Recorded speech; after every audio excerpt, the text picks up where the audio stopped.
Hey there! If you're in the Soddy-Daisy area and you're looking for the right dog trainer, you are in exactly the right place. We're going to walk through everything you need to know so you can make a really great choice for you and your dog. Because that's really the goal, isn't it? To be able to enjoy everything this amazing area has to offer with a dog you can trust. Whether it's just a quiet walk down your street or a fun weekend hike. Good training is what makes all of that possible. All right, so here's a quick look at our game plan. We'll start by talking about training that's specific to the Soddy-Daisy lifestyle. Then we'll get into what good training actually looks like, break down the different programs and what they cost, cover some important local rules, and wrap it all up with how to pick the perfect trainer for you. Okay, so let's start with where we live. You know, the best training is never one size fits all. It's got to be designed for the real world that you and your dog spend time in every day. A trainer who really gets this area knows that you need a dog who can walk politely past your neighbors, but also maybe ignore a deer on a trail, or stay calm when you're near a busy spot like Dayton Pike. These are the real-life skills that make all the difference. So, with all those local situations in mind, how can you tell if a trainer is a quality professional? Well, it all really begins with their core training philosophy. The heart of any good modern dog training program is what we call positive reinforcement. It's a reward-based approach that's been proven to build a really strong, trusting relationship with your dog and get results that actually last. You'll want to find someone who's all in on these humane methods and just stay away from anyone who relies on fear, pain, or intimidation tactics. But okay, let's say a trainer says all the right things about their philosophy. How can you be sure they really have the expertise they're claiming? Now, I know these acronyms might look like a bit of alphabet soup, but they're really important. Seeing credentials like CPDT-KA or KPA-CTP means a trainer has passed some tough exams and is dedicated to keeping their skills sharp. It's a very clear sign that you're working with a real professional.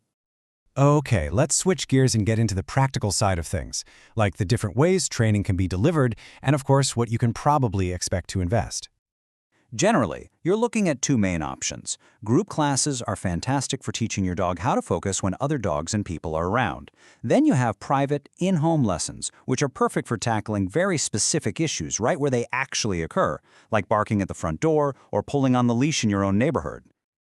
And here's a look at the typical costs for training in our area. You can see the range for all the different kinds of services, from group classes all the way to those more intensive board and train programs. It's best to use this as a guide for your budget, and just remember that a trainer's experience or any travel fees might change the final cost. It really helps to think of it as an investment in a much more peaceful and enjoyable life with your dog. Part of being a responsible dog owner around here is just knowing the local rules. So this section is going to cover those key regulations and even point you to some great local spots to get some practice in. Here's a really simple but important one to remember. Anytime you're in a public space in Soddy-Daisy, that means sidewalks, parks, you name it, your dog needs to be on a leash that's no longer than 6 feet. It's all about keeping everyone safe and comfortable. And here are the other big ones for Hamilton County. Every dog needs to have a current rabies vaccination and a county pet license. Also, it's good to know that excessive barking can actually become a legal issue, which is just another great reason to work with a trainer to get ahead of it. So once you start training, you're going to need places to practice, right? These are all excellent local options where you can work on those leash skills and help your dog focus in new environments. The North Chickamauga Creek Greenway is a fantastic spot for practicing those nice, calm walks. Okay, we have covered the what, the why, and the where. So now, let's talk about the how, the final steps you'll take to confidently pick the right trainer for you. This is your checklist. When you get on the phone with a potential trainer, just ask these 6 questions. Their answers are going to tell you everything you need to know about their methods, their qualifications, and exactly how they'll build a plan for your dog. Use this list and there won't be any surprises down the road.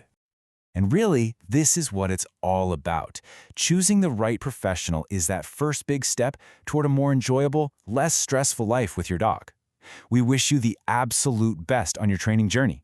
Having a well-behaved companion just makes every experience better. From relaxing at home, to having friends over, to meeting your neighbors out and about in our wonderful community.